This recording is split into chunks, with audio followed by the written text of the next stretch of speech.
The family played an important role in Renaissance Italy.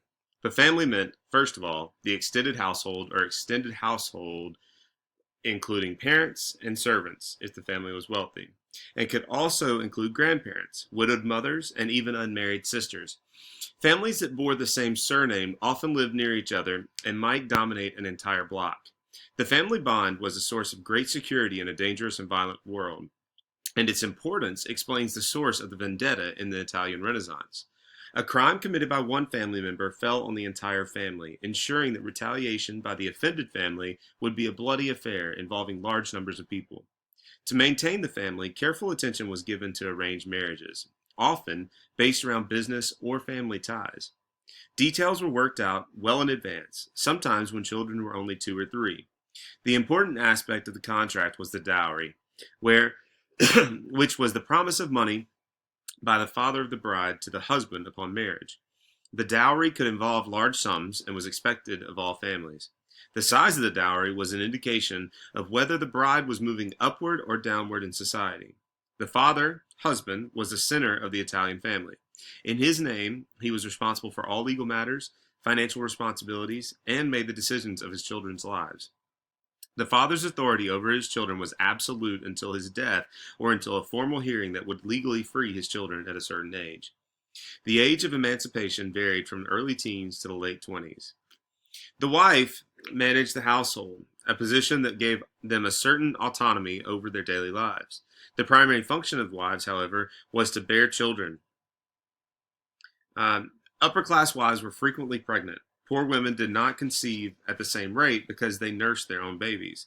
Wealthy women gave their infants out to wet nurses, which enabled them to become pregnant more quickly after the birth of a child. For women in the Renaissance, childbirth was a fearful occasion. Not only was it painful, but it could be deadly. As many as 10% of mothers died in childbirth. Not that the tragedies ended with childbirth, surviving mothers often faced the death of their children. For example, in Florence, in the 15th century, almost 50% of the children born to merchant families died before they were 20. Given these mortality rates, many upper-class families sought to have as many children as possible to ensure that there would be a surviving male heir to the family fortune. Considering that marital relationships were arranged, it ran the gamut from deep emotional attachment to formal arranged ties. The lack of emotional attachment from arranged marriages encouraged extramarital relationships, especially from groups whose lifestyles offered special temptations. Although the princes were expected to have extramarital relations, their wives would have been executed for it. Intellectualism and humanism during the Renaissance.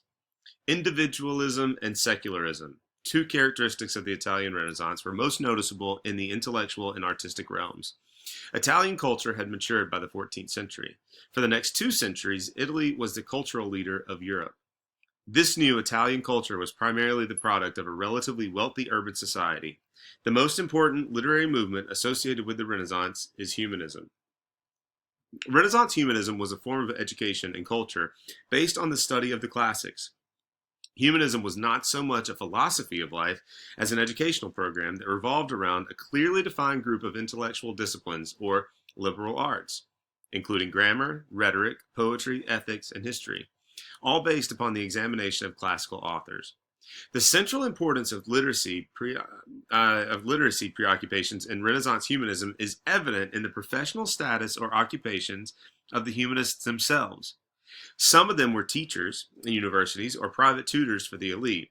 Others served as secretaries in the chancelleries of Italian city-states or at the courts of princes or popes.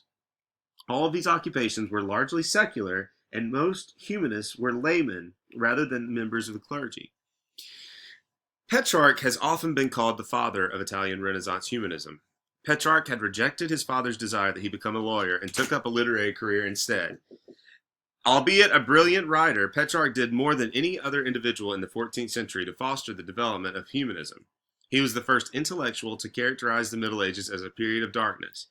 His interest in the classics led him on a quest for forgotten Latin manuscripts and set in motion a ransacking of monastic libraries throughout Europe.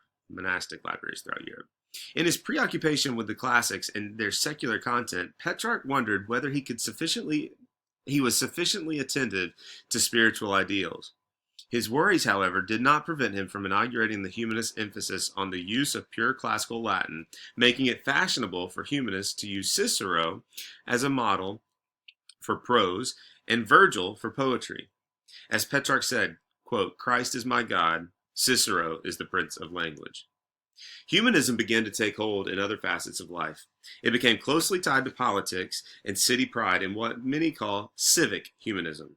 The classical Roman Cicero, who was both a statesman and an intellectual, became the model for family. Leonardo Bruni, Chancellor of Florence in the 1420s, was a perfect example. Cicero served as the inspiration for many like Bruni, who believed that it was the duty of an intellectual to live an active life for one's state. An individual only, quote, grows into maturity, both intellectually and morally, through the participation in civics, end quote. Another civic humanist of note was Lorenzo Valla, who served as papal secretary to Nicholas V and advisor to King of Aragon. Through his criticism and analysis of ancient texts, he proved that the donation of Constantine, a document used by popes to assert their political authority, to be a hoax. Humanism also penetrated philosophy. During the 15th century, there was a dramatic increase in interest in the works of Plato, especially among members of the Florentine Platonic Academy. This academy was not a formal school, but rather an informal discussion group. One of the academy's leaders, Marcio Fincio, dedicated his life to the translation of Plato and the exposition of Plato's ideas. In his two major works, Fincio understood the synthesis of Christianity and Platonism into a single system. His Neapolitanism was based on two primary ideas: the Neapolitan hierarchy of substances and theory of spiritual love. Fincio restated the idea of a hierarchy of substances, for the lowest form of physical matter, plants, to the purest spirit, God, in which humans occupied the central position. Humans were the link between the material world and the spiritual world, and it was humanity's duty to ascend toward that union with God, aka the perfect purpose of their existence. Fincio's theory of spiritual or platonic love maintained that people and the universe are bound together in sympathetic love. Fincio's pupil, Pico della Mirandola, furthered the idea of human importance in his Oration on the Dignity of Man, a collection of ideas of many philosophers in which Mirandola believed were common, quote, nuggets of universal truth. Furthermore, Pico held that human potential was limitless through the grace of God. The humanist movement also had a profound effect on education. Renaissance humanists believed that human beings could be dramatically changed by education. They wrote books on education and developed secondary schools based on these ideas. At the core of the academic training in these schools were the liberal arts. Although a small number of children from the lower classes were provided scholarships, humanist schools were primarily geared for the education of the elite, the ruling classes of communities. Women were largely absent from these schools. Another trend in intellectualism beginning in the early Renaissance was the development of vernacular writing. Prior to this time, all scholasticism was done in Latin.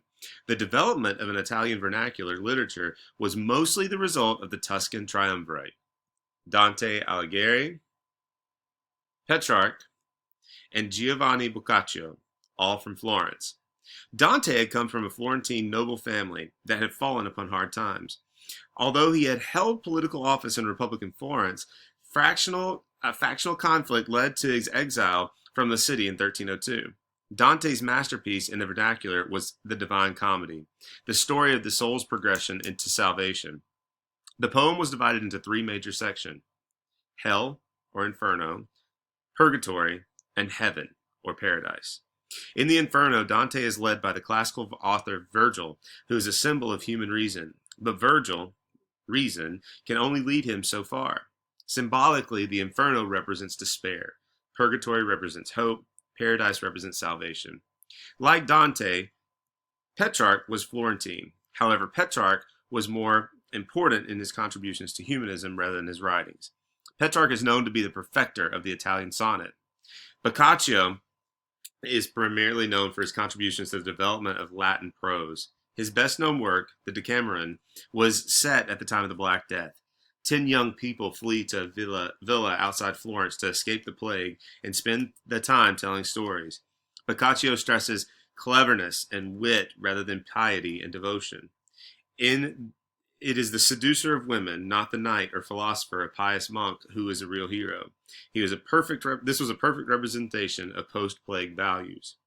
All these ideas in scholasticism was made all the more possible by the invention of the printing press around 1450 by Johannes Gutenberg. Gutenberg's Bible, completed in 1456, was the first real book produced from movable type. Printing became one of the largest industries in Europe, and its effects were soon felt in many areas of European life. It encouraged the development of scholarly research and the desire to attain knowledge. Moreover, printing facilitated cooperation among scholars and helped produce standardized and definitive text. Printing also stimulated the development of an ever-expanding literate public.